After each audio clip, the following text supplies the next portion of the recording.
Out the park, niggas know me. Curtbone, little homie. All days, yeah. Been a roll. You know what I'm saying? But first of all, I want to, right off the break, man, Slug, man. Where does the name Slug come from? Before I get ask you any questions, man, where that come from? So my father gave me that nickname, man. I mean, that's as far as I can remember. Right. That's that's been my name.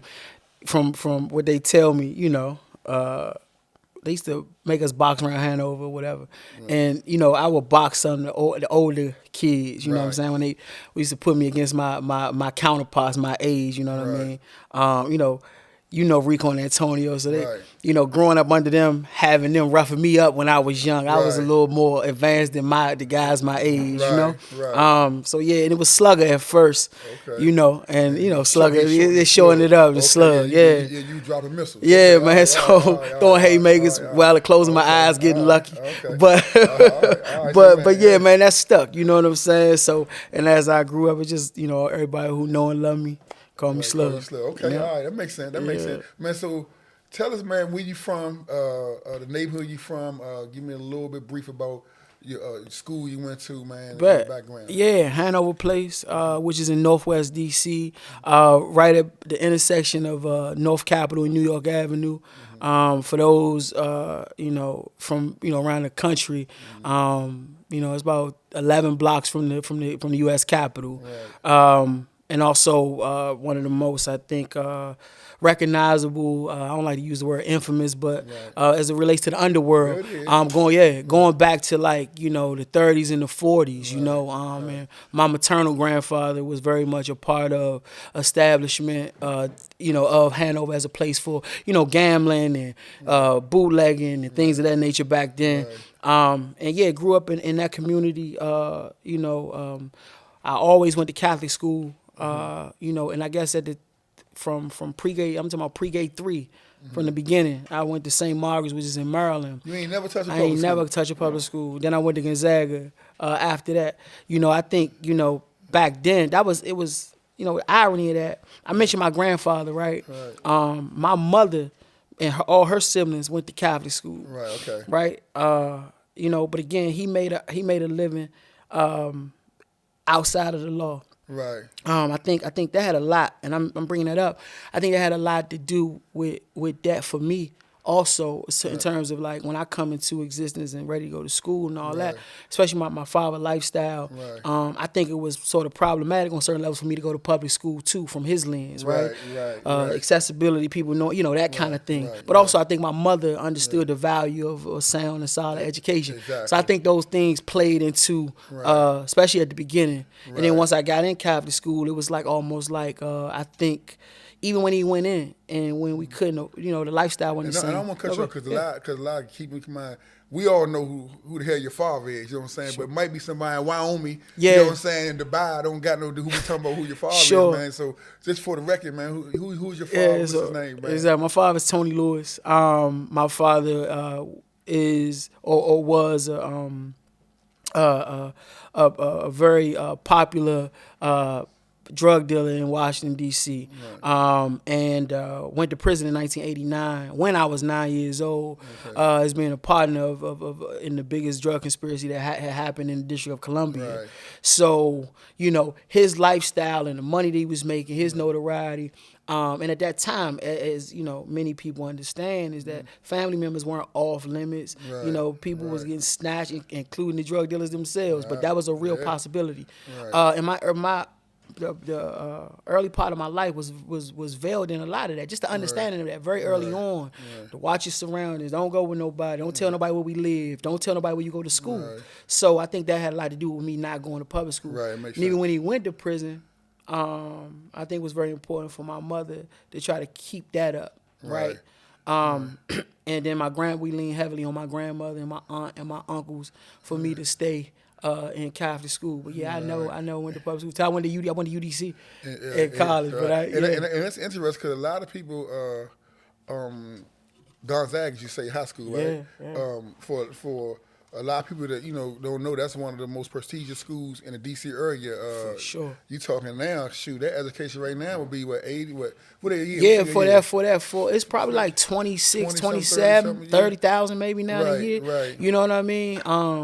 you know, 90, maybe 95% white. Right. You know what I'm saying? Right. It wasn't nobody at Gonzaga like me, for real. Right. Like, exactly. honestly, it was a few black kids, you know what I'm saying? Right. But they came from a very similar familial setup as my white counterparts. Right. You know, right. educated parents, 2-parent households, living in the suburbs. If they lived in the city, they lived in Capitol Hill or Georgetown. Right. Or maybe Hillcrest, you know, Right. things like that. Right. You know? And I know in elementary and junior high, but when you got to high school, I know you was a little more abreast of what was going on in your surroundings.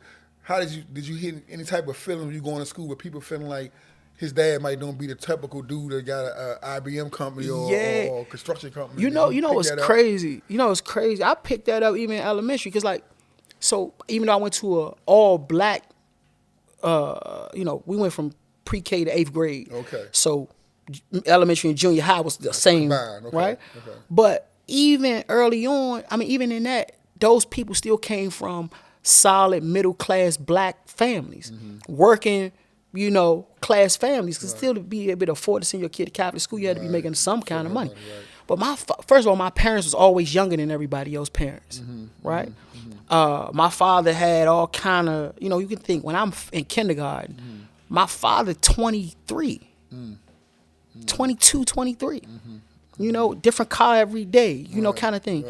So that I always was different from my classmates, my whole school experience anyway. So people, we would have conversations in class going through the different grades of elementary, like what did your parents do, or show and tell and things like that.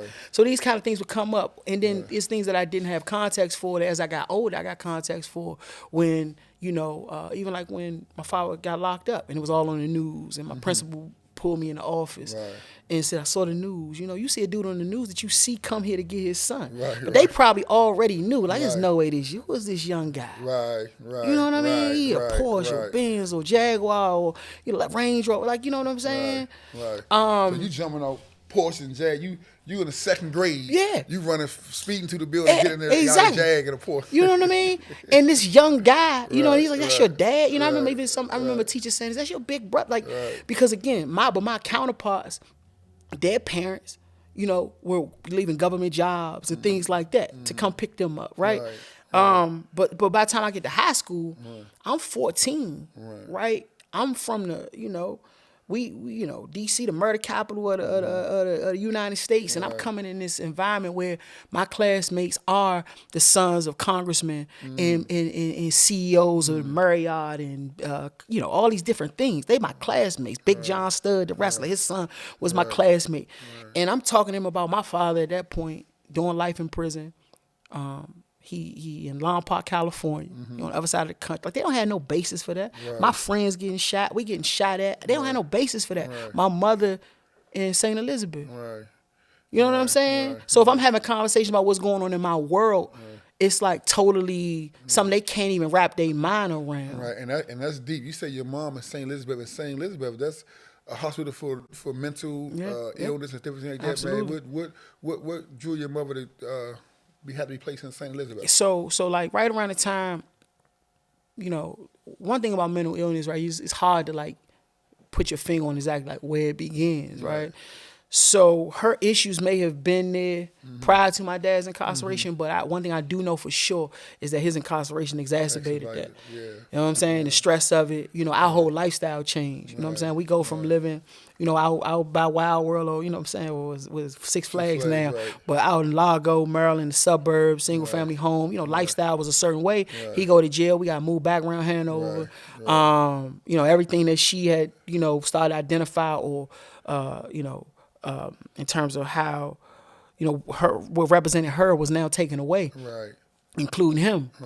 And life just changed. Then we got carjacked, you know, which was also another like example of that life was no longer the same. And we wasn't safe. There you go. Like that ain't happened with there you go. Right? Right. You know what I mean? And I guess her thoughts, I'm the only child, but like, yo, I got raised this boy alone. You know what I'm saying? She had my grandma, but it just was different. And then she just slipped into this like this place, bro, that you know was the most. It's been, and it continues, right? It's been like the hardest thing. And it's also like over the years she lost her job. You know, conversations with herself. And it just got unbearable, and she, you know, she got committed. you know, violent outburst, you know, saying that I wasn't me, attacked me, you know what I'm saying? Man, it just was a lot, bro. And it's not like something that's like, when somebody's in that state, it ain't like, you know, that happened just randomly or whenever, right? It's like, this is every day. Right. Hey, look. This is every day. Hey, man, look, you ought to be, man, a double applause, man. I'm saying, you had a father taken from you at 12, 13 years old and been gone ever since. 9 years old. I'm sorry, 9 years old and been gone ever since. Your mother, you know, mental health was lost in total. And the shit you doing, I gotta say, shit you doing out here, you know what I'm saying? Like, a lot of people don't know, man, you down there talking in the mayor's office, you know what I'm saying? I might run across you in a neighborhood, Langston Terrace, 21st Street, out there killing. I might see across town giving no turkeys, you know what I'm saying? And you able to keep a sanity mind like that, man. I mean, what the fuck you contribute that to? I mean, what? I don't know, man. I appreciate that, first of all. You know, for real, I do, man. I think I look at it like, you know, like everything you just talked about that I was going through. But when you grow up around a group of dudes who ain't know they father, so while my father was doing, you know, got life shipped all the way to the other side of the country, I knew him. My homie don't know his father, or his father down the street, and he don't even know that's his father, or homie's mother, my mother talking to herself, right? But my mother ain't out back tricking, right? I had homies that was their reality. I think it always just allowed me to like stay off my soapbox. And then I had my mother's mother, my grandmother, who helped step in and raise my aunt Bon, my uncle Boo, my uncle Gregory when he came home, my uncle Doc. So I had other support. What was in the craziest part about that was, you know, the way I grew up, even prior to my mother's situation, my father going to jail, like the way, you know, the values and the things my father, you know, instilled in me, it carried me. You know what I'm saying? It really did. And then like I often think about how even with my grandmother, my aunt, my uncles, it was more like we was like partners, right? Like, and they even tell you that, like, the relationship we had, because like it was like we all was like really rallying around my mother. It wasn't even them all rallying around me. It was more them rallying around her. That she the baby. And the things that she was going through, bro, and experiencing and doing, it was like we all as a family had to kind of come together, especially me and my grandmother. You know what I'm saying? Because we was there at the house together every day. Hey, look, because when the mom go do something, man, everything got to slam on brakes. You know what I'm saying? Man. Like the dads, I mean, it ain't no not. It's supposed to be like that. You know what I'm saying? When the mothers, you know what I'm saying, the women always got to be protected at all costs. You know what I'm saying? Exactly. And that's something we talk about a lot off the camera as far as like the young, you know, the young generation understanding the importance of women. You know what I'm saying? And we're getting to that, man. But let me ask something quick, just curious, because you know the myth. Yeah, I mean, it is always, I don't know if it's a myth or what it is, but you got a unique experience. Like when you come from the hood, we come from the public school, the mentality from the older dudes is saying, Catholic school dudes soft, man. So you in school with Catholic school dudes, out of school you with hood dudes.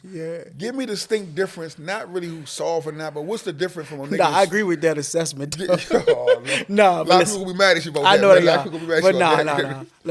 But let me tell you what I really mean. My son somewhere probably cussing you out. Nah, but this what happens though, right? I think, and this is also like I think what even get in the whole the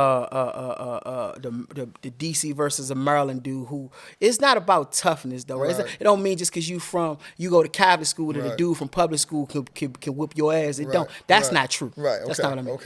What people gotta understand though is, in most cases, economics is super important in your life experiences, in your demeanor, right? Exposure. So typically people in a Catholic school setting have better economic means. Typically they have more exposure. They have better role models. They have access to other things that people in the hood didn't. I saw that distinct difference. Like you said, I lived in both worlds. When my friends at school was much different than my friends at home. My friends at home opened up their refrigerator and there wasn't nothing in it. You know what that turns somebody into? That's the difference. You don't have to be as tough as him. Your life don't require that. That's what's different. That don't mean you don't have the strength or you're a coward. Right. Now people be preoccupied with that part of it. What people fail to realize is in the communities like the ones we come from, what that does to you. What do you have to? You got to survive every day. That's a different piece. That's a different piece when the adult structure, those that are supposed to protect you and nurture you and guide you, aren't there. Right. When anything that you have, somebody trying to take it, and it ain't nobody to run to. Right, yeah. You got to defend that. You got to defend yourself, right. You got to defend that. Somebody try to chase you, your family going to lock the door and say, deal with it. You know what I'm saying? That's what we, so like, you can't act that out. Right. You can't reinvent that. Right. You know what I'm saying? Right. So that's the difference, you know? Right. I got some wonderful friends that I met, you know, and, but also I'm gonna tell you another thing, and this could just be my experience, but also like, when I was 10, I had experiences that people in them suburban communities didn't get to until they was 16, 17. Because just life just different in the hood. Right. Life much faster. You experience things, you know what I mean? That's the kind of thing. And then so in today's world, you get a glimpse into that via like social media, entertainment, all that. But when I was growing up, it wasn't that. You know, you was oblivious in many cases to what was going on in the hood if you never went from the hood, right? Exactly. You know what I mean? Exactly. Today the lines are blurred a little more, right? But then it was different. Right. Anyway, and it's funny because like I said, I joke earlier about my son. All my kids are Catholic school, and I said tell him, I say, man, you're in a unique position because you're getting private education. You're having a good network of people that you can work with later on down the line in life. But you also over here with licensors or you on Burry Farm, you seeing this world. So you should have a key advantage. It's balance, yeah. To be over your counterpart. You know what I'm saying? And don't take that as you know more than them, or you tougher than them, or you more aggressive, that you be more awareness. You know what I'm saying? You better survive. Drop out the helicopter, survive. I think that's what helped me a lot. Right. And you and we talked about Handover earlier, and you were saying about the history of the street. Can you name some of the people from Handover that could known popular people from Handover? Sure. I mean, I'm gonna start in my house and work out, right? Work, you know, Fat Boo, Greg Hinton. Those my two uncles. Okay. Alvin Hinton, my other uncle. Right. Obviously my father, Tony Lewis, but then you got Cornell Jones. Right. You got Purnell. Right. You got and then you got Junie. You got you know, even back to my grandfather. Right. You know, Ash Hinton. But then you got also all these other people who may not have been originally from Hanover, right? That came, you know, Black Wilson. See, you got me naming people, so then I'm gonna fill a name to name all of our. But then, then you got like the who's who of you know from a lot of other communities and neighborhoods because it was such the hub for drugs and gambling that came there. That we you know. Right. From yourself to you know whoever you want to name, you know what I'm saying? Right. Yeah. You know that came through there, and a benefit for me, you know, Ed, Ty, Larry, Frey, you know, Black Buster, you know, and all the way for me growing up is like, well, a lot of people had to like, you know, they heard about guys like in their neighborhood or from their OGs or whatever. I actually knew these people. Right. Now, that was a big like advantage for me too, in having that sort of like real connection. And when I say real connection, is sometimes when tales of these men, these individuals are told, you know, people leave out some of their best qualities. Some of their best qualities. Right. You know what I mean? All they hear about is the, you know, whatever they quote unquote known for, but you also don't hear about some that they that they humorous or that they serious, that they read the paper, or you know, little shit that I got a chance to, you know what I'm saying? If that makes sense, you know what I mean? And some of the most notorious people that the media say this person here is an animal. This person here are the funniest motherfuckers in the world. Tell you, man. Jonah, Love Kids, all that. You better not say that to an old person. Exactly. You know all the values, right? Like you know. Or I mean, even and I got a chance to like I'll be blessed enough too to like especially through my Uncle Boo and like you know, I got a chance to meet some of like their big homies.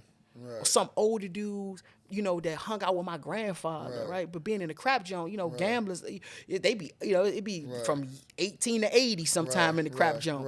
And just, you know, guys like Warren Jackson or, you know what I'm saying? Like them kind of guys, and just listen to them. You know what I mean? Just telling me game and young and keep, you know, giving me money for getting A's on my report card. People don't think quote unquote street guys do that. You know what I mean? But for most street guys, the last thing they really wanted the next generation to do is follow in their footsteps. You know what I'm saying? And let me just, how many times in your regular world that you found that you might be into a structured situation where, to say, like the Wilson building, where all the councilmen and the mayors and everybody having get together, stuff like that. How many times you had to reach into what you learned to hand over from a Cornell or from a Boo as your father, that okay, I gotta kick this guy in. I gotta stay professional, but I gotta kick this guy in. And every day. How many times you had to reach I think I do it every day. Oh yeah. It's a part of the bag. It's a part of, like, honestly, right? And I think, but without saying fuck you, I kick the table over. Exactly. You gotta stay in that ring. Having class, you know, being smooth, affirming, you know what I mean, your point though, right? Never cowering, but at the same time making people feel a part of your, you know, like you ain't against them. You know what I'm saying? Being able to use finesse, but also strength. You know? I think I tap into and I borrow from all of them guys all of the time. And also, I mean, I think I'm able as well, like my Uncle Gregory, right? Was somebody who was very quick tempered. So I also learned like what not to do. How not to be sometimes, depending on the situation, right? Because I know how that can go, right? And how you take away options when, you know, you go to a certain point, you know? And don't get me wrong, it's also taking, you know, time and years for me to, you know, to sort of like hone my craft like anything else. But I definitely, man, I ain't really had nobody else to borrow from. I think that's something else, like for me, I ain't never had no professional mentors. All my mentors, street guys. All of them. Right? So like whoever I am or whatever I do, it come from them. You know what I'm saying? Obviously, you know, whatever I got naturally, but And it's funny because, man, like I say, I done seen you in so many different rooms, so many different spectrums, and like I'm hearing you up there. I done heard you on Spectrum talking about statehood, prison reform. I mean, I've been in D.C. all my life, you know what I'm saying, and I still ain't really paid attention. Do I want us to become a state or I want us to stay a city? You know what I'm saying? And I got you by years, right?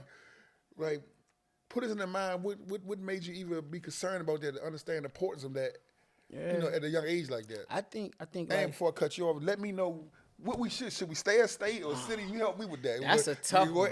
Give me the first I'm one gonna first. I'm gonna give you the first whatever one you want first. to give me. Nah, I'm gonna get the first. I'm gonna address the first because I think I'm a bit undecided on the last question, to be honest with you. But like through the work, you know, getting into the work initially, I was like 20, doing violence interruption. You know what I'm saying? Ain't had no dream. I ain't having no dreams to do none of this, right? But getting into it, and just, you know, growing and starting to see like, damn, I gotta be always. I'm in a position to represent our people in a perspective that I don't think most people that's at those tables consider. And so every time I get an opportunity, I gotta bring forth what the real issues are. Because a lot of times people discussing things and supposedly are targeting certain things, but they off base because they don't know no better. Because people from where we from don't make it in that room. I mean, I think that really is the reality. And I learned that early on. So I was like, oh, that's my value. Aside from other things, my most important value is I'm bringing a perspective that nobody else in this room can. And my goal since I've been in this and now 21 years has been to be able to create opportunities or kick down doors that so other people can come in, whether they were older than me or younger than me, but that we will have space at these tables. And so when you start talking about prison reform, you know what I'm saying, criminal justice reform, violence intervention, interruption, that's what's impacting our people the most from my perspective. And then so like, and then again, I still live on handle. I ain't never moved nowhere. So I'm impacted by these things every day. My family and friends still incarcerated, right? My friends and people now at this point, even people I've serviced and worked with, they dying, they in the mix. So I care about that, right? So I got to bring that to the forefront. On the statehood thing, I I'm in between. I think some of the benefits obviously is that we pay so much more taxes than than a lot of states, and we need to have representation. We need to have people in the Senate. We need to have voting members in the House of Representatives. Mm-hmm. I believe that, right? Okay. And under the Constitution, the only way you can do that is to become a state. Right. But I also, I don't know what we produce. Right. Right. Okay. I don't know. We don't have agriculture. We don't have shipyards. We don't have. I don't know. We have space to even lure companies. Right. But at the same time, we do have a knowledge-based job market. We live in a time where your technology has allowed us to be able to do more than we ever done. Right. So the physical infrastructure may don't have to be here, but companies can come here. Right. But I think we'll get our prisoners back. To me, that's important. I think that would be a great thing as far as statehood. Right. Okay. I think it's some things though, federal benefits that we have now, though, that states don't. Right. I think it's worth a discussion. Right. Overall, it's safe to say you ain't made a final decision, but you see pros and cons. I see pros and cons in both. Okay. But if we don't become a state, they're gonna have to do something with these taxes. Because we can't keep paying taxes and we don't get no representation. Right. Yeah. Okay. Let me put your mind, man. April 15th, 1989, man, it busts all over the news. Largest drug case in Washington, D.C. history. Yeah. You 9 or 10 around that time, I'm assuming? I was 9. I was going on 9. I was actually 9 years old. Yeah. You know what I'm saying? You come in the house, man, and you just see your house in uproar. You know what I'm saying, man? Can you let us know what was your mind at? What was you thinking? Yeah, like I remember like the day, like we was beeping my father. Mm-hmm. Right, I remember like that day, beeping, and that my mother kept saying that Tone call back, but I mean, she called my grandmother. It was like my grandmother was like, nah, he won't call back. We've been beeping him too, my father, mother, and then it came on the news, and one of the things I know, like I was like, I saw him, walking him in the station and all that, which was like, dang, it was bad, right? Mm-hmm. And everybody like crying, my mother like going like cutting up pictures and all this kind of stuff. Everything was frantic, but right in the mode though. Right, right, like ASAP. What do they teach us? Yeah, right, you know what I mean. Right. But then I remember like after that's more in my memory how like it went from like all the adults always laughing and smiling before that to like everybody being sad. To me as a kid, that's what stood out the most to me. Like everybody though. Not just like adults in my house. Like all the adults in my orbit just was like sad. And maybe it was because they knew the gravity of the situation more than me. But everybody still trying to tell me it's gonna be all right. But I'm looking at them and it's like, and then we start coming over to jail, and on the visits, and it's just that experience was something too. Cause I grew up going up Lewisburg to see my Uncle Gregory, you know what I'm saying? It's touch visits, and you go over to jail. And for a lot of people that don't understand too, like far as my dad specific, he had never been to jail before that. No juvenile record. Yeah, so and even for, like that's not like, I was used to my father going in and out of jail. That wasn't that. So from him never going to jail to now, we going over to jail visiting, we talking through the phone because it ain't a touch visit, glass in between. You know what I'm saying? They shackle from head to toe. He got to talk on the phone like this here. You know what I'm saying? I remember him telling me he had to put the bed sheets in his tennis shoes. You know what I'm saying? He took the shoestrings. You know what I'm saying? Like all these kind of things that's etched in my memory. You know what I mean? Again, I'm 8 going on 9 years old. And the pain of when we had to leave, we were going Tuesdays and Fridays. I still remember that. You know what I'm saying? Over to jail. And the visits wasn't long. You know what I'm saying? Tuesday and Friday. Yeah. Tuesday. Last name L. The last name was based on your days. Your days. Right. I was Monday and Thursday. Monday and Thursday, yeah. That's how they used to do it. You know what I mean? And then, even then, they used to have like the 3 or 4 cages, far as, be the like sort of U shape. But the last one, I guess they was in, the protective custody. You know what I'm saying? It was we was administrative segregation. Administrative segregation. Right. So I remember that. Right. You know, just all those sort of visuals. Right. As a boy, you and then you obviously left there and then went to Quantico, which took it to a whole nother level because now you visiting at a lot the of people don't know because you went fast. Quantico, you didn't know. So they your father and then was locked up. I said him, but your father was locked up in D.C. jail. Right. They had us on administrative segregation. You're saying that the administrator basically saying that we need to monitor these guys 24 hours a day because they have so much influence in the D.C. area that they can run some shit. So we need to complete monitor. Now they went a step higher and said we got to get these motherfuckers out the jail and take them to Quantico on a military base. Correct. And start moving back and forth with helicopters. Correct. I think it's important though that I think people can't. I don't think there's no basis for that in America. Right. Like honestly, there's no basis for that in America. Right. Only the closest thing that you could put to that is like an enemy combatant, maybe the people that they brought from Afghanistan and took to Guantanamo Bay. But they took young men. It was just clear. You know, my father was 26. You know, Ray was 24. You was what, 18 or how? Right. Just think about 19, that. Right. 20, Okay. From the ghetto of Washington, D.C., you housed him at the most strategic military marine base in America in terms of Quantico being in proximity to the capital, right? And when you go to visit, you visit at the cell. Ain't no visiting hall. It's not a prison. It's not a jail. They're not even set up for visitation. It's not even set up for visitation. You go and you visit at the bars, right? And yeah, that happened. Not only to them, but that happened to us, like all the family members, because you went through that, right? And then you go from that and you leave there. We talking about sort of like the impact on family. He went up to Otisville for a little bit in New York, upstate New York, and then from there to Lompoc, California for the next 13 years. So y'all wasn't even set up in legitimate visiting areas that like. That's down in Canada, Otisville. You over the top coldest bitch up there. Facts. I know that. What's the name? Facts. Then they put you all the way in California, in Lompoc. Yep. God damn. Yeah.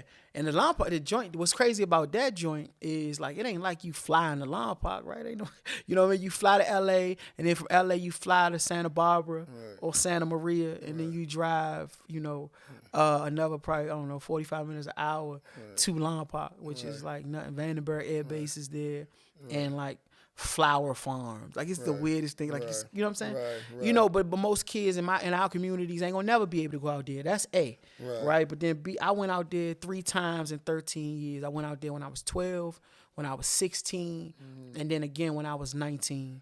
And he came back to the East Coast, to Cumberland when I was 22, 23. So he been coming the last. Since then, the last whatever that is, 19 years. Okay. Yeah. So you was able to touch him frequently. When he got to Cumberland. But the crazy thing about, like I'm a grown man by that time. Right. You know what I'm saying? Like I'm saying it fast. Like with this, we talking about. Yeah. This happened. I went from approaching 9. Right. So just say 9 years old to 23. Right. 22, 23. You know what I mean? All the life experiences, all the growing up in this city, all the dangers, all of my men that got killed, all my men that went to jail, my mother, all these things that was happening. You know what I mean? And you said something earlier, like I always tell you, and I tell you this a lot about your mentality, and it's a testament to your teachings for real. For all the guys you spoke on, Boo, you know, man, rest in peace, a hell of a dude, one of my favorites, you know what I'm saying? Yes, Corn, first ballot Hall of Famer, you know what I'm saying? He don't need no introduction, Cornell Jones, you know what I'm saying? Absolutely. Your father, so, and that's not, without a doubt, not mention your grandparents, you know what I'm saying, that was really the MVP of your situation, you know what I'm saying, when they grabbed your father. But you said something earlier that was key, man. We might was off camera, on camera, you say, man, you actually grew up with him in jail, but you ain't say, I ain't had my father. You say, I had a chance to grow up with my father. Yeah. Most people, do you know a lot of people with parents that's incarcerated say, I ain't had my family. Yeah, for sure. Either they was visiting them, either they was seeing them, but you still was able to look at it and say, I was blessed enough to communicate through plexiglass, you know what I'm saying, through marine birds and all that, and that speaks value to who you is, and that's why platforms like this right here, man, your voice need to be heard. Like, they say a lot of shit about this guy might need a movie, this guy might need a movie, whoever might need a movie. Like we need to do movies on people like yourself because it's not talked about enough. Yeah, you know what I'm saying? that, like the easiest route for you to do, you could have caught you a felony, caught your body, and smoked some boat, and would have been right in line. No question. What went on? It would have been a better story. No question. You know what I'm saying? Yeah, people would celebrate that. Yeah, you know what I'm for sure. So what I'm saying? So, absolutely. That's without question. And I think I saw up close, right, so much how, incarceration erodes the closest of bonds. Right. You know what I mean? Right. I'm actually super blessed and about the fact that I still have the relationship that I had with my father, right? I mean, obviously the first 9 years had so much to do with that. Right. The foundation was so strong. You know what I'm saying? I mean, even all that he was doing, as you know, he kept me with him. Right. But without that, we wouldn't have probably been able to sustain this 32 years of incarceration. Right. But I knew I owed that to him. I remember when he got his time. They was at Quantico. Right. And he told me, he was like, man, Slug, you gotta be strong. You know what I mean? He didn't really tell me what that meant. But I know what I took that to meant. Right. And I remember my mother, which is, my mom, he was right. This even before Quantico, when he was over to jail. But I'm a kid. I don't want to write no. I don't got time playing with my toys. I don't want to write no letter. Right. And my mother said he needs you. Right. You gotta write him. He gonna need you. So my mother planted that seed in me. I never forgot that. And then I think also my grandmother, my mother's mother, like I mentioned, my Uncle Greg, who was in Lewisburg. My family, that was a part of our family. So you don't quit nobody when they go to jail. My grandmother showed us how you ride with your family members in jail. I'd be outside playing. My father called my grandma out that window. Tony, you might hear 3 people till I'm on the corner. Slug, your grandmother say your father on the phone. Slug, your grandmother say, everybody carrying the mess. I run up the street. That's how I was in my childhood. You know what I'm saying? And it's very difficult to keep those relationships. But my father was always giving me information to survive. You know what I'm saying? And it kicked there. It did. You ain't know what it meant when he said be strong at that moment. Exactly. But he already knew him having you with you every day. And you hearing a story almost bring water to my eye because my son, I keep with me like that. You know what I'm saying? And it's like, you think they're not getting it because they're so young, but it's just a matter of time to kick in. Nah, it's going to kick in. It kick in. And it was strong, Slim, that a lot of people look at that story you just told right there as far as how y'all made adjustments to that. Like, people, if you're not from that, we say cut from that cloth or for that world, that wouldn't make sense to you. Yeah. It's almost like back in the slavery days when they was throwing the food out and they took the slop and made soul food, right? People say, now why you got this kid around that world and perpetuating incarceration? But no, you had to adjust to your father possibly be gone the rest of your life. Sure. How are we gonna make adjustments and still stay sane? Yeah, that's right. And still give him a sense of life. And him getting a sense of life and him being able to pour into my life so that I won't end up where he is. Right. I mean, I think that was the way he communicated too was never like the whole goal. I remember, I would sit on the phone sometime and not say nothing. I'm just listening. Watch who you be around. Don't do this. Don't trust this person. You need to do your book. All of these things that was like, they were like mandates, really.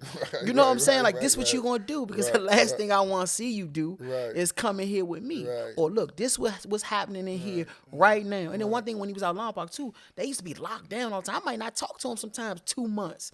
You know what I'm saying? They worn out there. They worn out there. Then I don't see him again. I'm saying I went 92, 96, 99. I'm going 2-3 year gaps without seeing him, and I'm growing up. You know what I'm saying? And then the craziest part too, that's when he was in the, Long Park was a pen. I remember, mind you, into my teenage years as early as 10, 11, 12, my friends was getting killed. Right, all through my teens. I remember like, it's a certain coldness that comes from when you're in that environment so long. Right. But I'm telling my father that my friends, my man got killed. But the reality of it it hit me one day too. He didn't know them though. Right. Not only is he like emotionally detached because he gotta be in terms of what's going on, like where he is, but on top of that, he don't know my friends. He don't know my homies. For a couple of them, he might know they parents.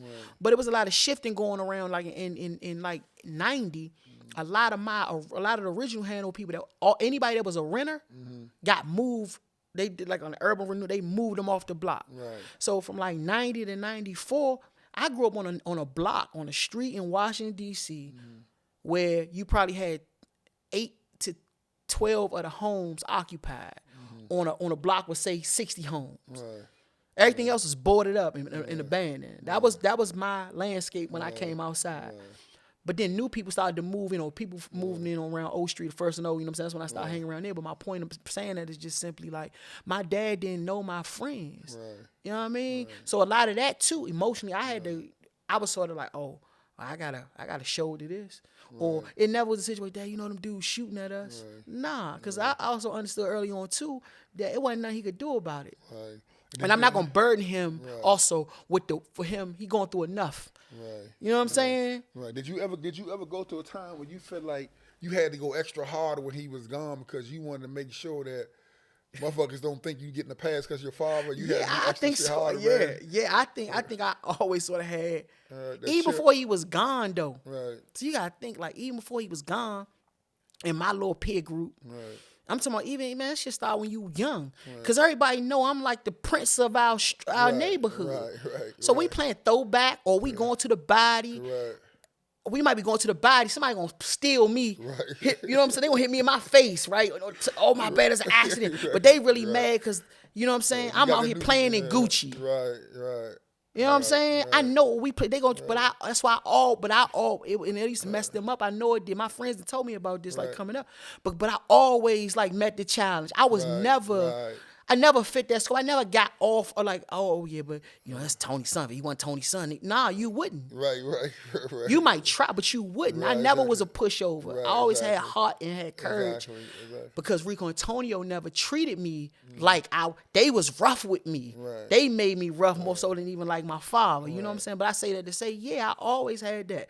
I never felt like, I always look at it like this though. I never felt like I didn't wear that on my sleeve though. But if you played with it, it was gonna whatever you presented, I was gonna meet you with that. The alarm was gonna go off. That's it. Touch a hot wire. That's it. And I ain't trying to saying like, I'm no gorilla. But anybody who grew up in my neighborhood or otherwise that knew me will attest to that. Right. You know what I'm saying? Right. And for real, my way my father raised me too, as I got in my teenage years, and even before, like it's not how I walk. Most people call me Slug. Right. A lot of dudes found out later, man, I ain't know Tony Lewis.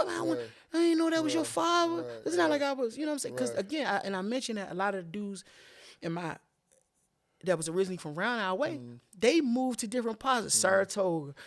Down, they moved them away. Right. So a lot of the people that moved around our way, they wasn't there when it was when Hanover was open, as we say. Right. They wasn't even in our neighborhood then, so it ain't make the same amount of sense to them till later. They say, "Oh, Slug, I ain't know," you know what I mean? But then the older dudes though, they knew. Right. You know what I'm saying? Right. But yeah, my counterparts. But I think I definitely had to have some situations. Right. Okay. You know. And let me ask you this, man. How long it took after your father was incarcerated that you went for? I know when he was home, and any given day you can be coming down the street, a dude might fold up a couple hundred to get to you. Might was generous, or they might just wanted to get back to your father. They gave you a little something. How long it took for him when he was gone that you stopped getting them? Yeah, them side that fold up, that fold up money, man. How long that happened? Yeah, that wasn't long. That wasn't long. I mean, it wasn't, man. I think, honestly, probably by the time I get like 11, right? Yeah, the shimmer gone. Right. You know what I'm saying? 2 years. 2 years. 24 months. It don't take long. Right. Not to mention, and like, it was dying down before it got there. It ain't just it was getting less and less. Less and less. Right. You know, I know. Moms tapped into that. You know, just for us to try to get by and or at least maintain a certain level. Of, you know what I mean? But that's an impossibility. Right. You know what I'm saying? Right. And then by the time I get 11, man, everything I'm just like everybody else. Right. You know what I'm saying? I mean, I really feel that way. You know? Yeah, that's a great question, man. Because and then like I remember. I think the carjacking happened right around that time too, right? You know, we pumping the gas. My mother pumping the gas. I'm in the passenger seat. The dude jump in, put the joint to me. You know what I'm saying? And I remember because then my mother there was a 190 Benz. He took this young white 190. She wound up getting like a Mazda 626 right after that, right? That just make me think about the times though where we be in that 626 pulling up on certain, you know what I'm saying? People. Right. You know, my mother saying we need, you know what I mean? I remember, my husband looked out for you. Exactly. Right. But that's, you know what I mean? It become a distant memory. Or you can't do that but I do remember, like, at the same time, and I do want to take this opportunity to say, I remember, like, I might see, like, but certain people, like, if I see, like, Buster, right? I remember seeing Buster, like, at the Herbo, when the Urban Coalition was going on over Dunbar, you know what I'm saying? You know, I see Larry Bowden, people like that. I always knew. Madness Larry? Yeah, Madness Larry. That's Madness Larry. Okay. You know what I'm saying? Right. People like that, I see them as all that. It never stopped with them. You know what I'm saying? But but even the smiles, the waves, the honking of the horn, the pulling over, everything changed. People don't really understand that. And then there was another era. As I got a little older, you start seeing dudes pulling up on you, but the look in their eye a little different. Right. Because they trying to say, well, what you, I remember them Questlove, what's up, what you be doing? Right, yeah. I'm like, what you mean, what I be doing? Right. You know what I'm saying? Right. But and I used like, because my uncle boy used to love to shoot crap, you know what I'm saying? But so I might keep my front, so I'm like 13, 14 feet, you know what I'm saying? But certain dudes moving and grooving, they trying to see what I'm doing. They trying to see you doing. They trying to see the bloodline continue. Yeah, absolutely. Right, yeah. Absolutely. So that it became, I used to stop, but I had intent. And, it's certain dudes too, man, certain things. I would never take that back and share that with my father. You know what I mean? But I had that presence of mind even as a younger dude. I'm like, nah, I ain't even going to tell him. But I know with Holmes on. And there was a couple later in my teens when I am more in the mix and I'm gambling good, you know what I'm saying? All my friends in the mix completely, you know what I'm saying? And it's like, and a certain individual came home, and his sister used to live around our way. He actually made me an offer. And one of the offers I really think about a lot, that if I would have took that move, though, you know what I'm saying? That might would have changed my life. You know what I mean? And to his credit, though, I'm going to say, though, I was still a teenager, but I wasn't like no little boy. Do you know what I'm saying? And it was nothing about me at that time. I was in Gonzaga and all that, but it was nothing about me at that time that would have made him think that wasn't the right thing to do. Right. You understand what I'm saying? So I do say that. But like, and again, he had good intention for bad. But that was his lifestyle. You know what I'm saying? And he felt he was trying to help me. For real. Like, you know what I mean? But also too, and like, how many times I didn't, you didn't say, oh, I see you, or I call you, or so you say, yeah, come on and get this and send it to Tony. You know what I'm saying?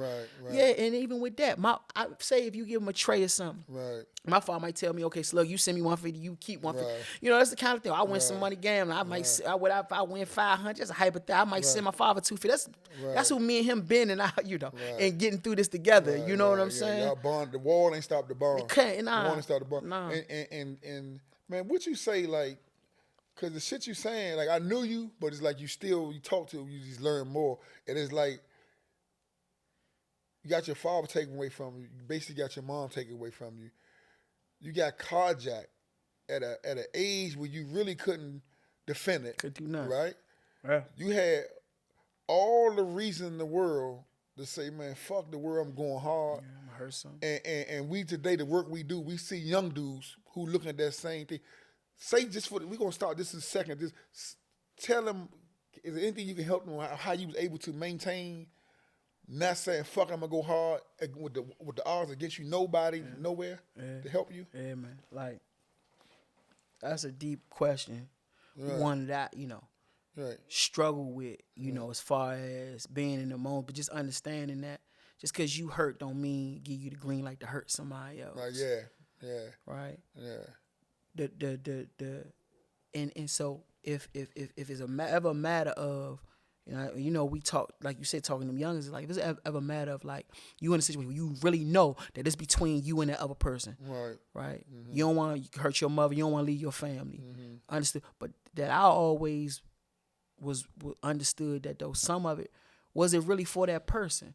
Like, I know how I felt, but was that issue, was that situation really, that person really do something to me, or was it really about all this other shit that I'm going through? You know what I'm saying? That always kept me. You know what I mean, Bone? Like I ain't always made the right decisions, right? But the reality of it is, I always knew, like, man, and I always believed anyway, that this shit gonna get better. Right.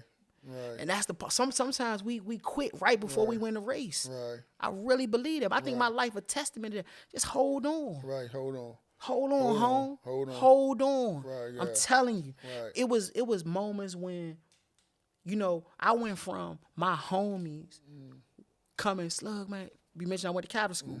So I wore uniform. My homies, we in 7th grade and all shit like that, right?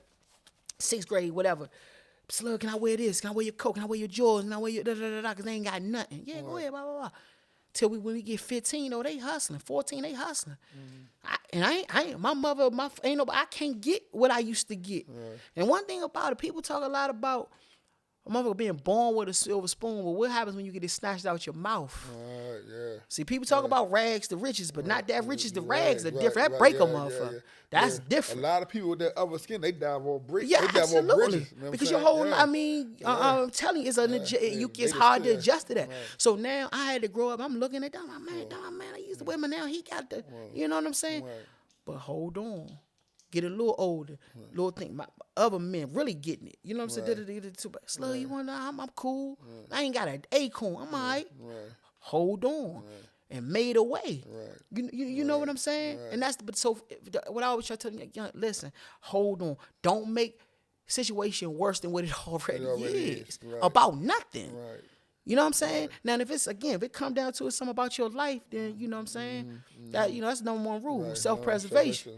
But anything other than that, man, we can't allow these things to just overwhelm us. And sometimes I'm be saying, "Oh, your shit ain't even," you know.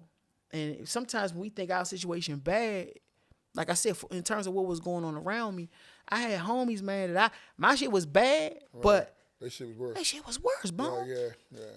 You know what I'm saying? And I'm saying I'm in their house every day. Right. These ain't no these my men.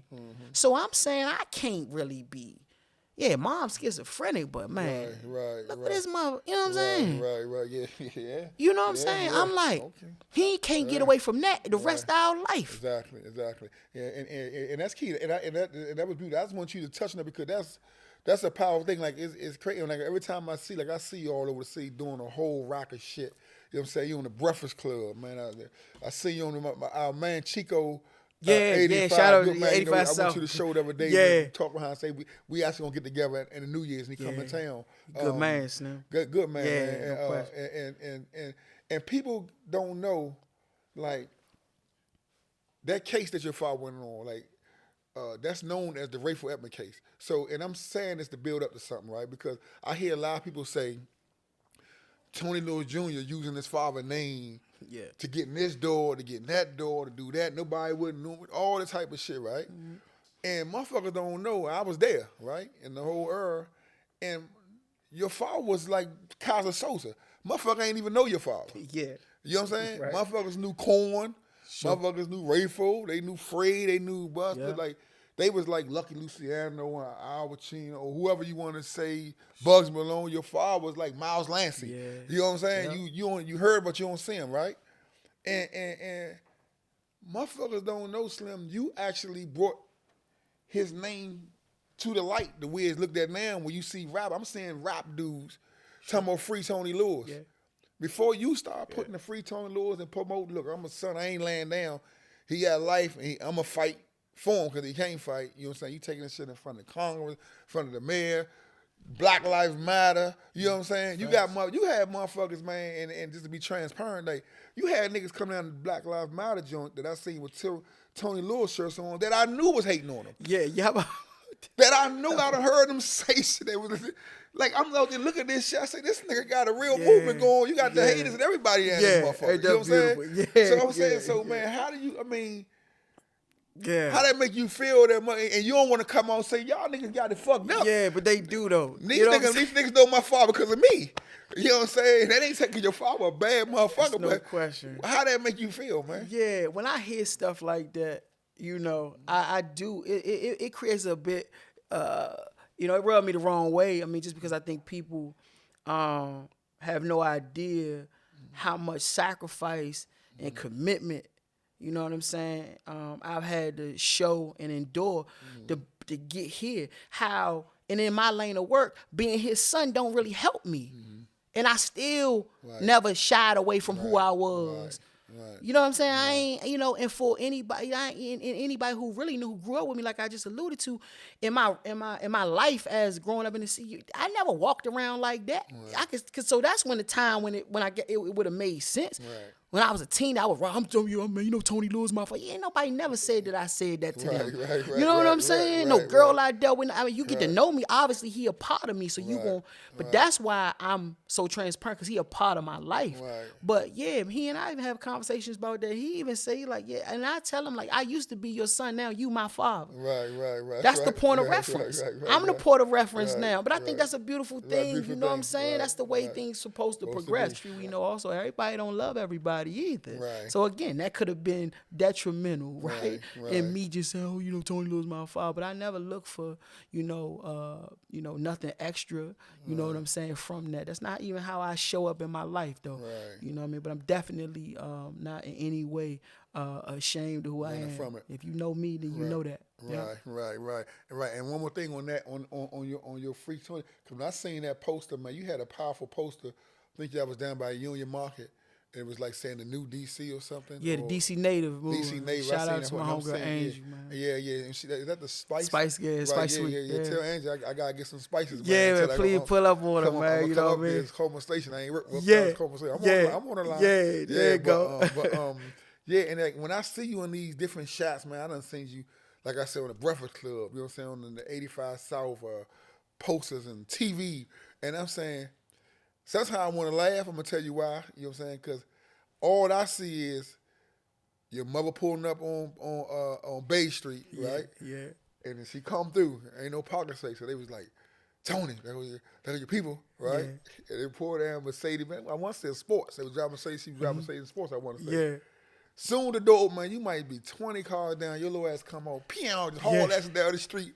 Run right to his legs, right? Right to his legs, right? Yeah. He hugging and Rafe and all them fucking with your father said, yeah, you talking that shit now, nigga, what you gonna do? Yeah, Mo out there. Yeah. And she come right down that motherfucker and talk some shit to him and get back in the car, and you might lay or you might get back in the car. So I'm seeing Lil Slug, you know what I'm saying, running down the street, right? And it's like, man, so I just want to just take that moment to say, man, I'm always proud of you when I see that, man, because that's all I'm seeing, that 8 years old, 7-year-old, joint, you know what I'm saying, little kid, man. So I just wanted to just touch on that, man. But again, man, before we, shift gears, man, like, man, they need to, man, free that man. He been gone 32 years, man, more probably might 33 now, because that campaign been for a minute and all that, man. But let me, actually, I want you to don't feel the need to jump and give me a fast answer. I might take a couple seconds to think, and it's not for me because he need to been home a while ago. Sure. Let me put that on file with no involvement, no killings.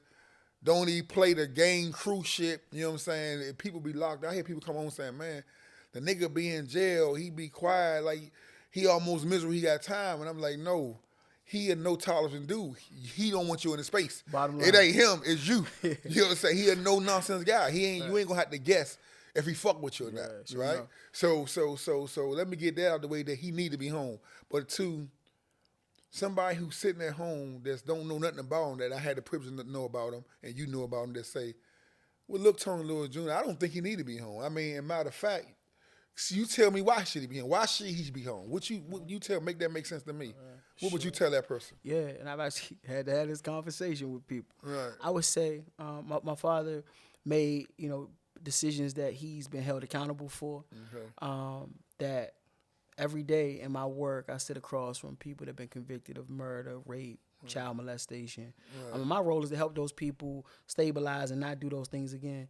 But my father's in prison for a nonviolent offense. Okay.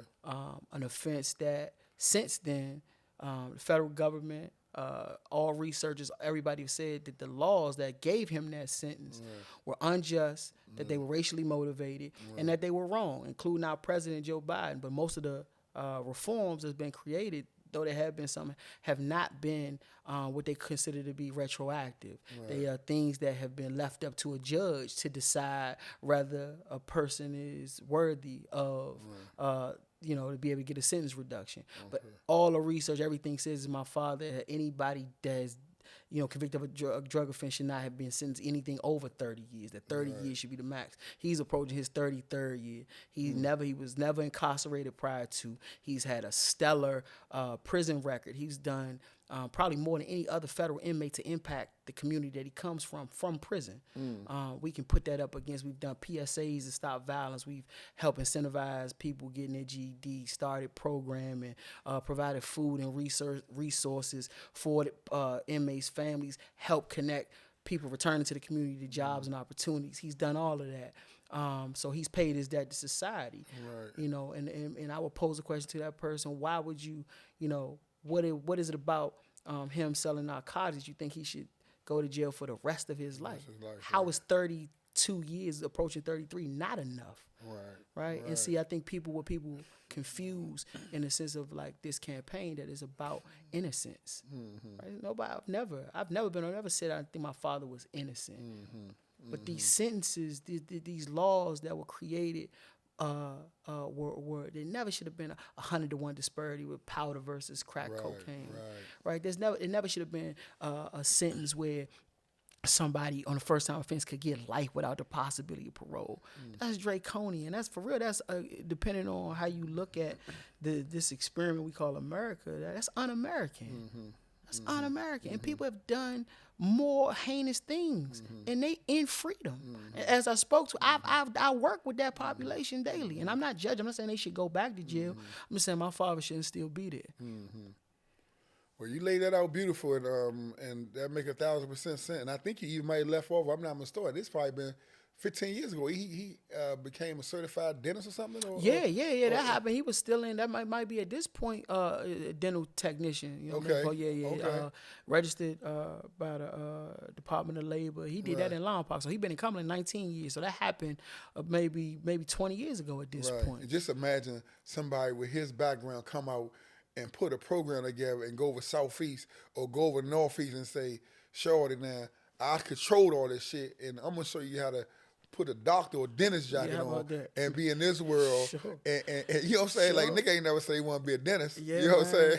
You know what's crazy, too? Like, I just think about all the things in terms Excuse of, me like... with the nigga, I'm trying to get better at that. It's cool. Like, him, all the things that he's into, that he handed down to me as far as like his thirst for knowledge and reading about history and staying up in politics and all that come from him. Like even it's not like he, we know, and I don't want to be generalized, but we know a lot of dudes go to jail and then bump into that. They bump into some good men and show them about. But that was him before he went to prison. You know what I'm saying? That's making me watch Jeopardy in the news. I couldn't watch cartoons. That was him. You know what I'm saying? There's a lot of things about him that people just don't know. And we don't want to glamorify. Not to cut you off. We don't want to glamorize. But that fly shit, that's him. So I'm right there. I'm a personal racist, so I already know you sitting there saying, man, I say, man, you can't fuck with Tony with that clothes shit. He be like, nah, that's the only motherfucking get me. He say, when I was going to, because he got best dressed in Dunbar, most popular, and he say, the only reason I got it because Tony wouldn't stop going to school. You know what I'm saying? And it's like, and I remember going to Lennon Boutique. You know what I'm saying? They locked the motherfucking door. You know what I'm saying? And nigga pick out something and Tony say, man, you need to do that with that and that with that. Yeah. You know what I'm saying? So the man got an eye on a lot of levels. Yeah, and the man, he really was like, before his time in a lot of different ways, right? I mean, just the whole, even that, like you speaking to that, but like just sort of like the understanding of like, whether it's European cars or the latest fashion, like all that, but really, people don't talk about this, but his mindset, where we went, where we frequent, all that was more in line with sort of like a lobbyist or a corporate white man, like for real. This is the type of time that he was on, reading the Rob Report, and all these things. Reading newspaper. Anytime you when he reading the motherfucking news, we on the plane. You read a newspaper. That was his thing. Like that, right? Yeah. I remember him, he quick temper sometimes. Tell me I'm trying to watch. I tell like I mentioned about the cartoon. Man, you watch the news. I'm 6. Like, quizzing me about how many people in Congress and all this kind of stuff. You know what I mean? Like them habits like really helped me too as a student. This is real stuff. And my son the same way. He listen to motherfucker all over the Joan and Joan with what's the Joan, the Snap Joan, they Joan on there. Wild and Out. Yeah, you know what I'm saying? Drewski, you know what I'm saying? And he got me listening to Drewski, right? Drewski but I'm like, man, sometimes you got to change the narrative and listen to some autobiographies, you know what I'm saying? Go on some documentary joints, right? But the reality of it is that what's crazy is that the narrative has been people from our community, especially, big drug dealer, because people to them, it's who they see in these movies. Right. That's just like, you get called a drug kingpin, that negates father or intellectual, or, you stripped of all the other qualities. You know what I'm saying? Now, again, I ain't here to, I've never been one to, it is what it is. But my father, a human being, though, is what I want people to know. So he got layers. He ain't just this one-dimensional kind of person. And a lot of what I get applauded for, awarded for, and all that, I'm off his tree, though. Right. I just fell out the sky? That's what people will want people to, but no, I didn't. You know what I'm saying? I'm an extension of them. If Hanover was this thing, I'm an extension of that. You know what I'm saying? So it can't be as bad as what the world wants to paint it out to be. You know what I'm saying? I feel like that's going to be hopefully my most overarching legacy, not just here in DC, but across the country for people that come from communities like we come from, to know that, you don't have to be ashamed of where you from, who your people are. You just take it to the next level. You know what I'm saying? And that's what's unfortunate in the time that we live in. But I hope that my presence in all these different spaces, chips away at that. Right. Yeah, man. Let me get your perspective on the culture of DC, man, because you was in a unique situation to come out that early. Though you was young, you still was around in the kind of scene coming into those young early 90s and to now. And now you at one time we didn't embrace hip hop at all. You know what I'm saying? I mean, we was go-go, DC style, you know what I'm saying? Madness, show who, hobo, we are one shooter, museum, we do our own thing. I like how you did all day. Yeah. I like that. I respect that. We got to put that somewhere in there, right? You deserve to be right. And now you look at the Wale's, you know what I'm saying? No Savage, you know what I'm saying? The Active Baller, it's a lot of them. I listen to all of them. You know what I'm saying? A lot of them I met, a lot I didn't met. You know what I'm saying? But the music always went with the culture, and it always went with the behavior of the community and the neighborhoods, right?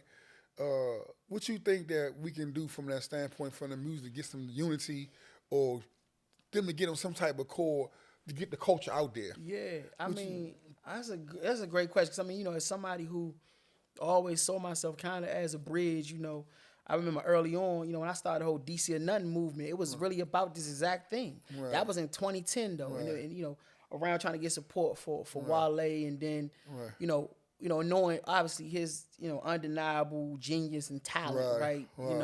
And knowing that would create, really would lay out a lane, which we've seen it progress, right? So it's crazy because at that time, and you saw Fat Trail behind and Shy Glizzy and Light Show, and then and what they did, particularly in terms of taking the baton from Wale, and really they really impacted a whole next generation. So with a lot of young guys you just named, right?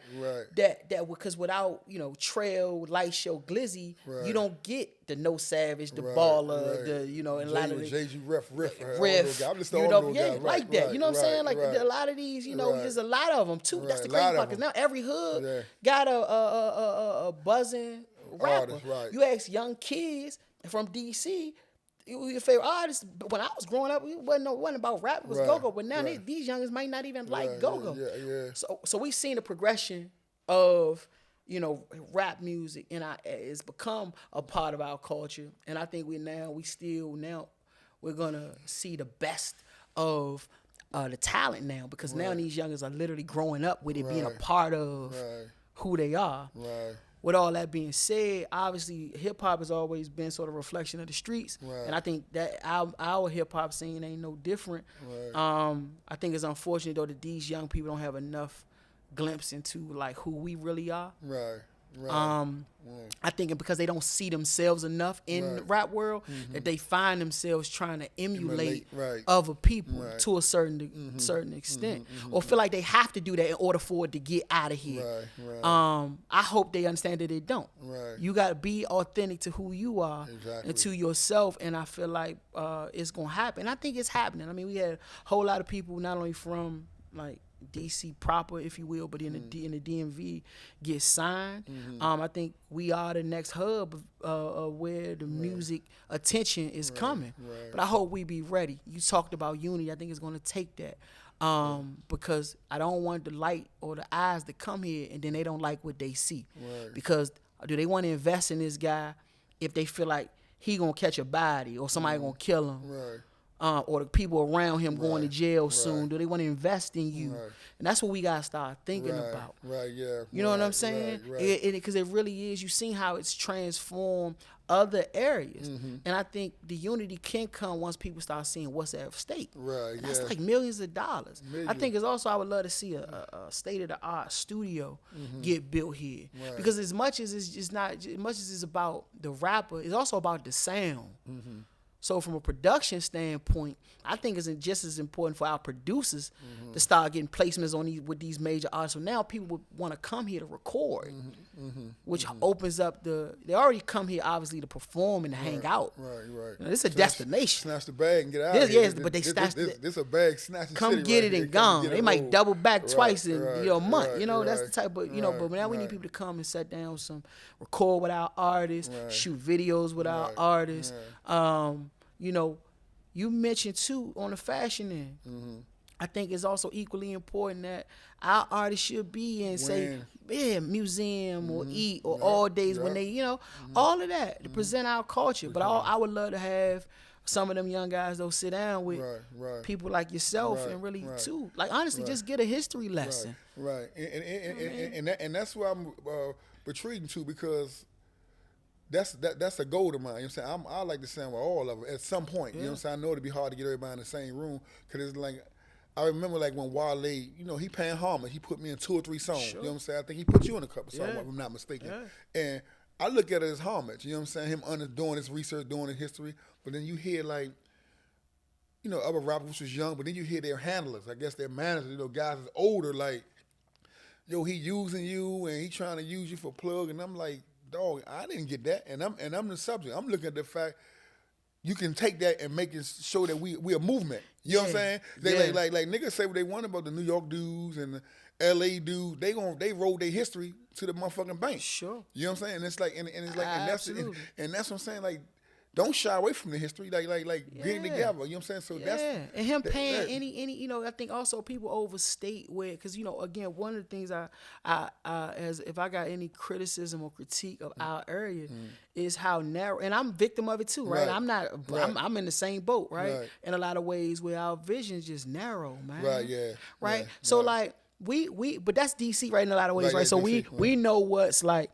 important to us. If it ain't DC, that's what right. I'm saying. You don't need to get it. Bama, but it right. That's right. So you got somebody. If somebody's saying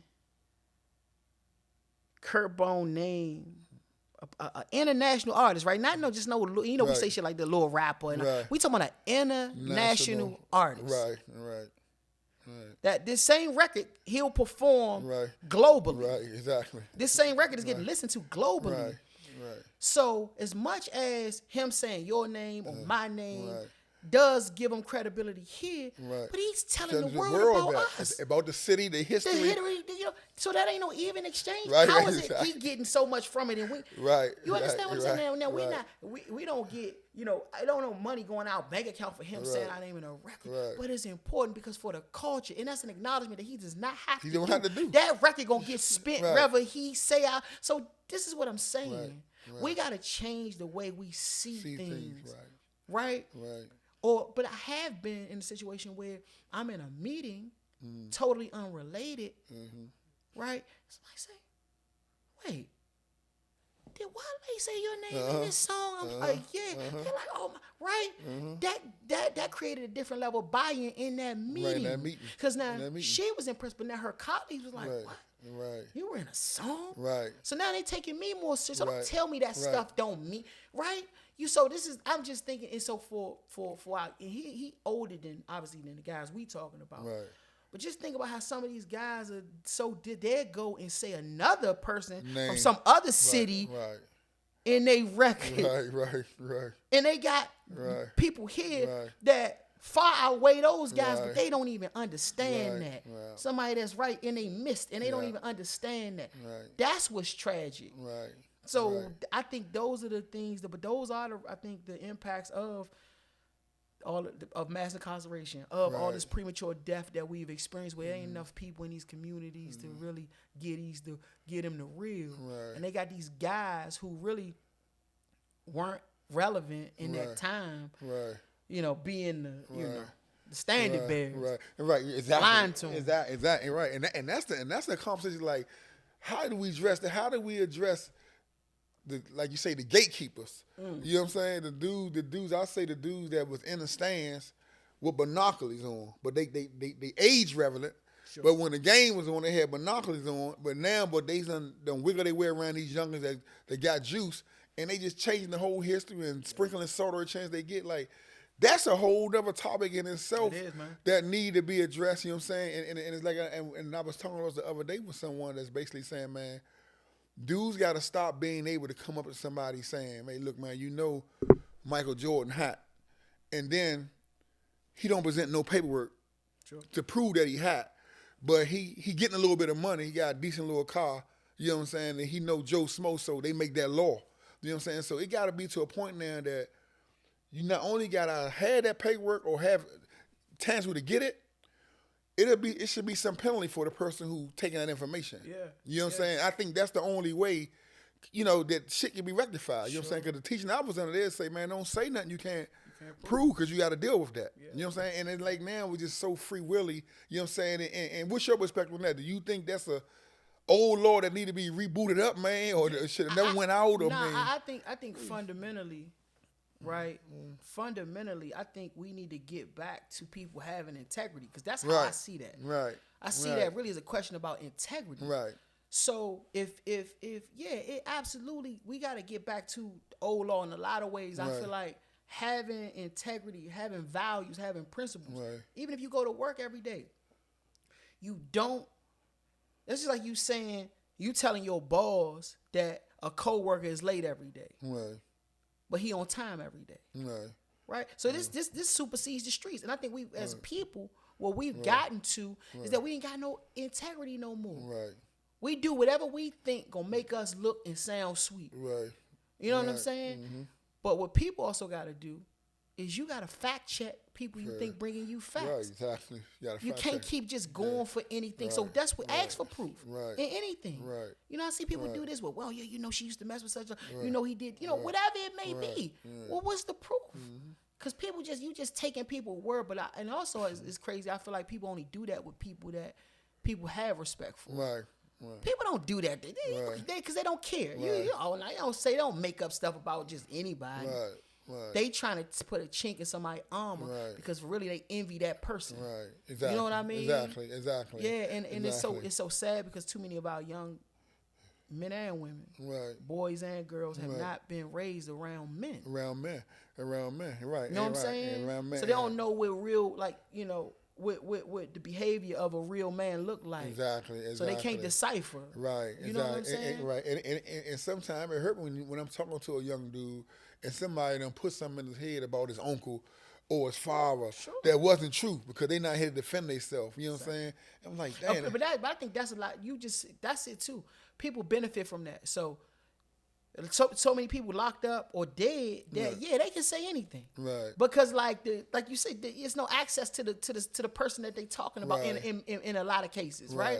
And that's unfortunate, right? You know what I mean? And then you gotta think about this: if I'm a young dude, my father got killed when I was in my mother's stomach, which this is the case for a lot of our young dudes, or my father got killed when I was 4, 5. I want to hear things about my father. Right. I want to know him. I want to hear things about my uncles, things that I didn't see and experience. You know what I'm saying? Exactly. And it's bad that sometimes they got to go to these clowns for the information. You know what I mean? I think that's the reality of. Hey, you said it perfect. These clowns for the information, man, and they just sprinkling salt and saying all type of horrendous stuff, man, to I don't know what they trying to do, but it's it's just a disrespect to the dead and to the guy that's not around. You know what I'm saying? Man. So it's those little things. It might be small on some spectrum, but like you say, integrity. You know what I'm saying? Principles. You know what I'm saying? Go back to all those core teachings. You know what I'm saying? All those core teachings, man. And I believe that, like, some people will say, and I've had these conversations. Some people will say, well, they get so caught up in about like the lifestyle, right? Ain't nobody glorifying being in the street, right? But also, understanding that sometimes the conversations that we have or that we're having, we from a subculture. Right. So if you don't know the rules from where we come from, so don't judge that based on like a mainstream culture perspective, because that's not what this is. Right. But at the end of the day, that's why I always like to frame it in the sense of, like I tell my wife around, like with my children, I don't care if they in the classroom, the courtroom, or the boardroom. Right? I want them to always be accountable to themselves and never put nobody in front of them to take or bear the brunt of their decisions in order for them to avoid consequences. I don't care where you are. You understand what I'm saying? Every time we start talking about somebody, quote unquote snitching or whatever the case may be, people always look at it like, it's just from a street perspective. Right. That's not because even law enforcement, government agencies, Fortune 500 companies, people don't like moles. People don't like people that don't have integrity, that aren't accountable. Right. This is no different. Right. You know it's what straight I'm across saying? all spectrums. All spectrums. Right. It's about integrity and about accountability. And we talk about we push that on a certain level, but like we want to change it when it comes down to certain. No, be accountable for your actions. Right. Never put your friend in front of you to take the consequences of what you agreed or participated in. Right. Own up to your participation in something. That's it. Right. And it's funny that you say, not funny and comical, but how you say across all spectrum, because I was a dude that never had a job. I was an entrepreneur. Whether in my previous life illegal to my current life legal, but now the work we doing was considered independent contractors, what you say 1099 type work, right? But you still in meetings. It's still structured like a job. Sure. And I'd be amazed at the behavior or the level of the coworker world. You know what I'm saying? Where you in a room saying one thing and somebody leave out and they say another thing, how they butchering each other for a couple of dollars, right? And I'm like, damn. Throw you under the bus. Yeah. And it's like a learning experience for me, because I'm like I said, I always came from the CEO span. So now I'm in the lunchroom, I'm in the dressing room with the employees now. Yeah. You know what I'm saying? Now I'm getting they talk. Sure. Right? And it's almost like I'm the police in it, because I'm defending the upper management. I'm like, nah, they said that because of this. And man, fuck them. You keep on. But I'm like, damn. You know what I'm saying? So it's weird, but you provide context too, and I think it's beautiful, because like sometimes people, they don't get the other side. Right. I think in my role as an advocate, as an activist, I've tried to also be a bridge in that way too, to help people see sort of like the bigger picture, if you will. Because sometimes people be so dug in from their perspective that they don't see other perspectives. Right. And you see people also, like I often, especially like in the political world, or the streets, is much more integrity. Right. In the world that we come from, than it is that it exists in the working world and in politics. Right. I mean, I think a lot of times it's because of the consequence that happens in the world that we come from, or came from. You know what I'm saying? But at the end of the day, it's a lot to adjust to when a person can just say one thing to you with a straight face, and then just turn right around and just do something, totally different. Right. It took me a long time to get used to that, to understand the psychology of that. Right. But also understanding, but in the business world and even in politics, nothing is personal. Right. Where we come from, everything personal. Right. Your foundation is everything's personal. When you go into an impersonal workspace or environment, it takes a while for you to adjust to that. I'm like, because really where we come from, if I don't know you, I don't even talk to you. So the dealings are personal. Right. In the professional world, it's like, it's about the end. Right. If the end justify the means, it's all good. Right. Yeah, man. Also, man, I've been seeing you around, man. I might see you with like you say, on all the talk shows. The rapper guy for Virginia was battling with Drake. Pusha T, man, you be with a lot of celebrities and all that. Like, how do those relationships come about? You know, how did you meet a lot of those guys? Man, the beauty of it be from, first of all, social media has helped a lot. And not only being able to access them, but for them to see what's going on in the world, like, and who doing, doing what. And the beauty of it is like, people don't know, but some of them people be watching just like we be watching, and they got an interest in a certain thing, and they see who doing the work. Just I know, like for instance, like with me and Push, I'm a fan, right? So I always like, back when Twitter was like the thing, I would always just like randomly post a Pusha T quote, just randomly. I ain't no Push, but I'm a fan of the clips and Push, whatever. One day, it's so crazy. I'm at a visual over on Ridge Road. 2 people got killed over like right in front, on the front side of 37. They had a visual. Anyway, I get a DM from him, like, "Hey, this Pusha, give me a call." I'm like, first I'm thinking it's like a fake joint. Right. Then he like, "Yo, yeah, this," you know what I'm saying? So I hit him, and he was doing the rollout for My Name Is My Name. And, he was like, he just wanted to pay homage to the fact that I, again, to what we was discussing earlier, had created my own lane. My name, Tony Lewis, I wasn't just Tony Lewis Jr., it was my name. I had created my own, what my name meant. And from there, we just continued to build our relationship, you know what I'm saying? And he did a lot, helping with the criminal justice push, just back even when Obama was still in office, trying to help Pops get out, you know what I'm saying? He got invited to the White House, sent me in his place so I would have like a direct access. He did like stuff like that. Big boy shit. Big boy shit. He did big boy shit. Shit, I can't even, you know what I'm saying? Shit touched me deeply, you know what I'm saying? On to even in the Stone with Lauryn Hill mentioning, like you gotta free Tony Lewis, you know what I'm saying? You know what I mean? So, or like even like, or people seeing, or they fans say Wale, like people seeing the relationship that I got with Ralph, you know what I'm saying? And me going to several of his shows outside of the district, in different places and meeting some people, you know what I'm saying? And that's just that kind of thing, Is that his real name, Ralph? Nah, we just call him, we call him Ralph. That's his little nickname. Wale? Yeah, I ain't never know that. Yeah, we call him Ralph. Okay. Like next time I text him, I'm gonna say, "What's up, Ralph?" Yeah, what's up, Ralph? like Ralph Lauren, Ralph Lauren. You know what I'm saying? Okay. That's so even him, you know what I'm saying? Like, or saying, bringing Pops up, bringing me up in different interviews, and so people become familiar. And if they just check it out, it's a lot for them to see. So the work already there, and that's the thing I'll be telling people too about, you know what I'm saying? A lot of people want to like force links, force connections, but I believe in just doing the work. It's going to organically develop. And honestly, if it ain't organic, it ain't going to have no legs anyway.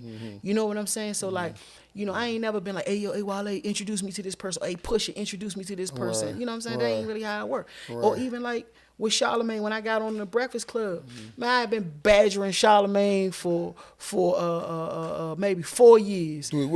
Trying to get on, just DM, Twitter, just trying to get on the show. Worked then, huh? It worked. I What's so crazy though, he go down Miami on his book tour. One of my mentees, my little man Kenny, who now that's my friend. I ain't keep saying my little man, but he younger than me. You know what I'm saying? That's my man though. He the head coach of Blue, all that, right? But he was at that time he was in grad school at Florida International. Charlamagne go to his college. On his book tour, my little man pull up on him like, "Hey man, what's up? Man, in the meet and greet, like, man, why y'all ain't had my y'all be talking about criminal justice reform, and why y'all ain't had my big homie on there yet?" He like, "Oh, your big homie." He like, "Tony Lewis." He said, Charlamagne was like, "Oh, I know Tony." He like, "Yeah, I know you know." You know what I'm saying? And crazy part, he was like, they called me, like, right in that moment. Like, called me on the phone. Like, Charlamagne like, "Hey, man, Tone, I'm gonna text you. We gonna get," and he did it. Get Kenny. We gotta get Kenny. Shout out big to Kenny, shout out, man. Shout out to Kenny. You know how many times motherfuckers be calling me to my man, "I was just in the room with Jay-Z walked out," or Rick Ross walked out, man. Your phone, but you called me every motherfucker. They texted me all type of shit, man. And he's pulled up, man. So yeah, I gotta applaud Big Kenny, man. Shout out to Kenny. He ain't little Kenny, man. Big Kenny. Big Kenny. Shout out to Big Kenny, man. And he doing his thing. I'm real so proud of him. I mean, young bro father was incarcerated. You know what I'm saying? That's how I met him. Right. You know what I'm saying? And it's his dad home now. Even though been a road and all that. And you know, for him to be a college career coordinator and the head coach at 28 years old, Blue Senior High School is incredible. You know what I'm saying? So, you know what I mean? I'm very proud of him. You know what I mean? But then let me tell you something else, just real quick. Just being you like you mentioned Jay-Z. You know what I'm saying? I remember one night we was up at in New York for Katie and Wale. Their birthdays all around the same time. We was up there, and Jay-Z, they had a birthday party. But then we went to like this another spot, and Jay-Z came out with us. You know what I mean?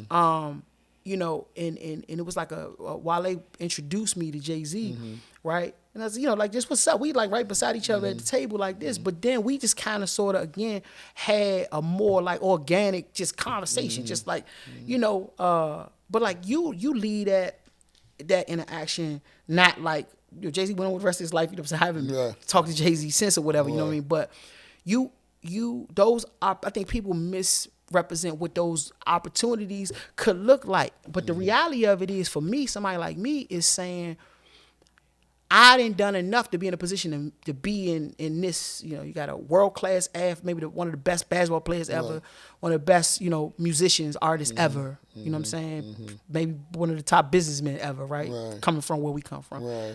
And so, to me, it's not just about, like, if you do future business with those people, but for you to understand that, like, it's possible. You know what I'm saying? That they're people. But I come from a situation where I watch the greats. I come up under the greats. So I'm not starstruck or none of that. You know what I'm saying? But it's about that we can come from where we come from in different ways that you don't. I'm here with them. You know what they do, but I help people, and I'm here, you know, and I that for me, that's the most like encouraging thing that I got in these rooms, and have been in several rooms for helping my people, not about doing nothing else, but helping my people, and I'm super proud of that, because I don't know if the guy that helped people before. Was regarded as being like a cool guy. Right. You know what I'm saying? And even here, like, I don't know if somebody in my younger dudes and people that was going out and I was even, you know, I may giving back cool. I know that. You know what I'm saying? Wasn't no rappers or cool people linking up with no dude that was giving out turkeys. Now, I made that cool. Somebody was keen about nobody coming home from jail in a cool way. To put that on the Breakfast Club with Hot 97, or you know, it's become kind of trendy. But from here, you had to be a politician or a pastor. Not no son of no drug dealer. And it's funny. It's funny you said I had a lot of big sports debates. That's for another day. But I be telling they be like talking that shit about my man LeBron. I would say, man, LeBron a gangster. I said, man, LeBron made it cool for a lot of athletes to stand up on shit and to get back. You know what I'm saying? One time nigga like, man, my brand in the way. I can't do this or do that. That's right. It was high from that. I say, Big Boy made it with those. Niggas coming up front. I did this. As a matter of fact, I'm working on this and da-da-da, right? He done made it to the point where some of these dudes, they gonna move people like me out the way. Right. You know what I'm saying? So I always have a lot of debates. Like, hear a lot of LeBron talk. I'm big with him, right? Shout out to LeBron. His whole mob, that shit he doing with his whole mob. God. That's we could talk about the whole segment on that, but that's another. That's a fact. Shout out to the whole mob, man. Mad, Rich Paul. That's some hell of, that's gangster shit. I mean, you hearing it from me? That's gangster shit, right? But that's right, man. I'm gonna call a couple of names out, and you just, you know, would tell me whatever free you want to say, you know, about them, man. What you think about them? Freestyle, man. Cornell Jones, Handover. The GOAT. Okay. A big homie. Just somebody who, set a standard that had impacted my life in many different ways. Okay. Wale. Genius. Musical genius. Trailblazer. Okay. Ty Madness. Example of humility, real man, leader. Okay. KD. Man, bad motherfucker, man. Bad motherfucker. Bad motherfucker. In all caps. All big caps. Bad motherfucker, man. You know what? I want to share real quick I don't know KD extremely well. Okay. I know KD, but I don't know him. I ain't been put like this. I ain't been able to spend as much time with KD as you know what I'm saying. I would would like to. But in times that we've had like deep conversations, man. You know, for somebody to be that like had that amount of God-given talent, be that much better than everybody else or something. Right. He's so down to earth and humble, and he can acknowledge other people's gifts, and I respect that about him. You know, I really respect that about him. Right. Sure. Yeah. He showed. Yeah, he definitely bad boy. Definitely bad boy. Question. Little Greg from the museum shop. Visionary. Right. Born leader. Probably. And I think people do know this about G, but I think it's important to say, G care about people. Right. Like square business. Yeah, that's my man. Hell of a dude. Okay. No question. All right, man. And he care about this town. Right. Like you know what I'm saying? Like he care about our culture. Right. You know what I mean? But I'm tell you, that age, I don't know, y'all similar age? Nah, I'm a little older than him. But that age, his age, y'all in a unique age where y'all came out the old. Yeah, we got that link. That's right. So y'all came out the old, so y'all seen it. You know what I'm saying? You Tony Lewis Jr., him Big Puncho. You know what I'm saying? Right. He got the whole on his arm. Yeah. So no y'all question. kind of seen the real teachings based on all the shit as it got watered down. Yeah. I think that played a lot of strong role. And have reverence for it too. Right. Because I've run into dudes that have some of that, but for whatever reason, they don't have the same reverence for it. Right. And the same understanding of how that played a part into the fabric of who you are. Right. Even the things that weren't taught, the things that's in your genetics, that's in your DNA. Right. And you got to honor that every step. Every step of the way. Yeah, man. Every step of the way. And, okay, and the last name without least, Murray and Burry. Oh, man.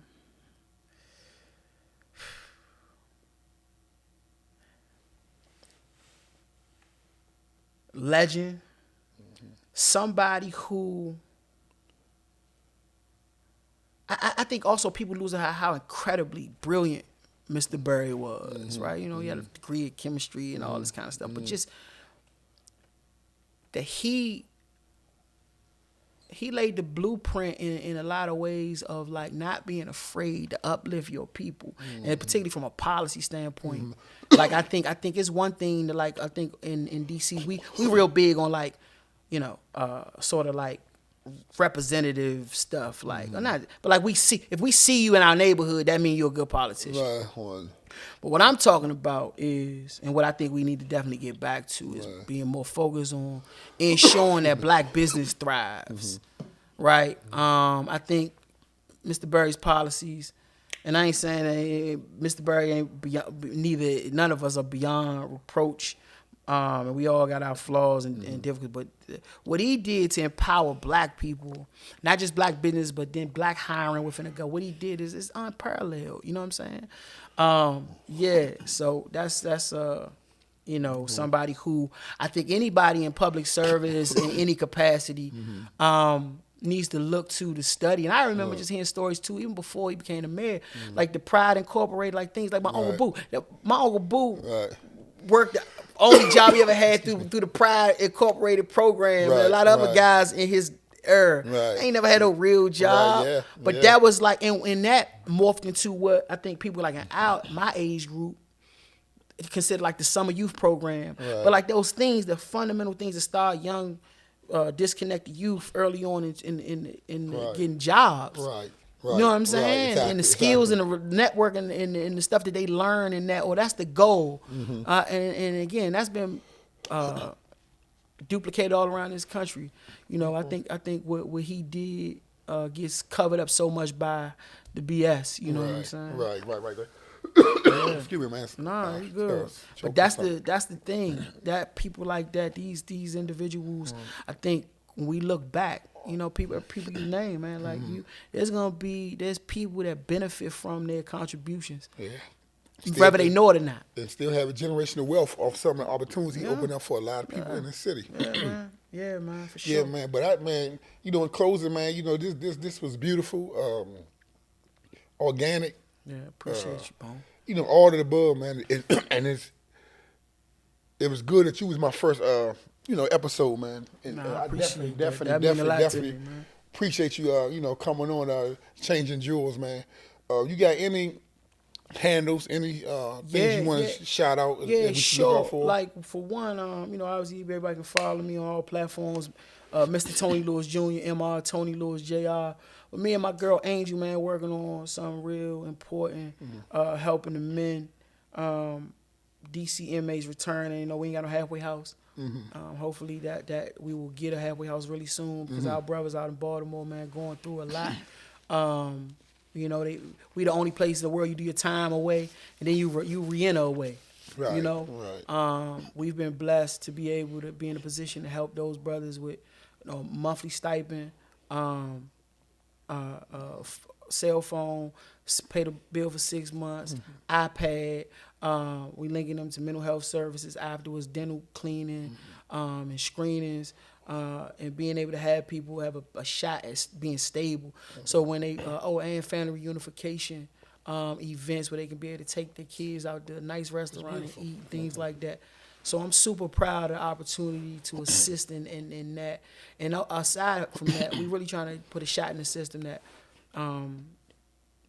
our people get treated fairly, equitably, that people get treated like human beings. And the ultimate goal for us is to help, people get their rights restored. People can't keep being held back by things they've done in their past. It's still to this day that returning citizens can't work certain places. They can't live certain places. They've already paid their debt. And so I think that's what this whole I Am a Citizen campaign that we're doing is going to cause. And I'm super proud. That's like a big movement, man. And shout out to Angie. Yeah, man. That's beautiful. Yeah, man. Yeah, man. So definitely. So I'm looking forward, man, to come together with some things. I got a nonprofit.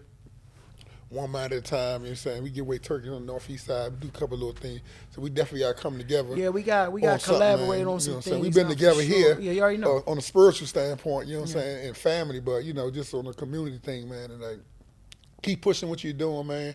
It was a pleasure to have you. We can talk for 2 more hours, unfortunately, you know what I'm saying? We got to bring it to an end. But, man, I'm looking great things for you. I know you ain't a politician dude, but you really a future mayor. I know that's not your thing. You ain't no politician dude, man. But, so I want to keep pushing from behind the scene, man. So I can influence you, man. Thanks for coming through, man. Love you, man. Appreciate you, Joe. Bases, man. My man. My man. Be good. My man. Out the park, niggas know me. Curtbone, little homie. All days,